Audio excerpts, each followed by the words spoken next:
নমস্কার বন্ধুরা, যারা ভাবছো যে নতুন ছাদ বাগান শুরু করবো বা গাছ বসাবো, গাছ প্রেমী, তাদের কাছে টব নেই তো কি হয়েছে, বাড়িতে এরকম অনেক কৌটো কাটা থাকে, তার মধ্যেই আমরা গাছ বসিয়ে নিতে পারি। তো দেখো এরকম কৌটো আমি এরকম শুইয়ে নিয়ে কেটে দিয়ে মাঝখানে অনেকগুলো ফুটো করে নিয়েছি। এর মধ্যে কিছু ছড়া ভাঙা দিয়ে ফুটোগুলো ঢাকা দিয়ে দেবো যাতে জলটা ভালোভাবে পাস করতে পারে, মাটি না বেরোয়। এইবারে আমি এর মধ্যে কিছু ছাদ ঝাড় দেওয়ার পর যে ঘাসগুলো থাকে সেইগুলো দিয়ে মাটি দিয়ে দিয়েছিলাম।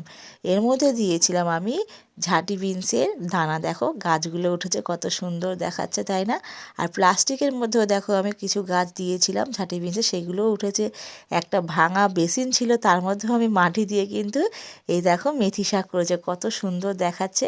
তো ইচ্ছা থাকলে বন্ধুরা অনেক রকম উপায়ভাবেই করা যায়, গাছ করা যায়। তো তোমরাও এরকম নতুন নতুন বুদ্ধি দিয়ে গাছ করো। তো আজকের এই পর্যন্তই বন্ধুরা, আরও আমার অনেক গাছ করার খুব ইচ্ছা আছে, তোমরা পাশে থেকো। তো পুরো ভিডিও দেখার জন্য সবাইকে অনেক ধন্যবাদ। টাটা।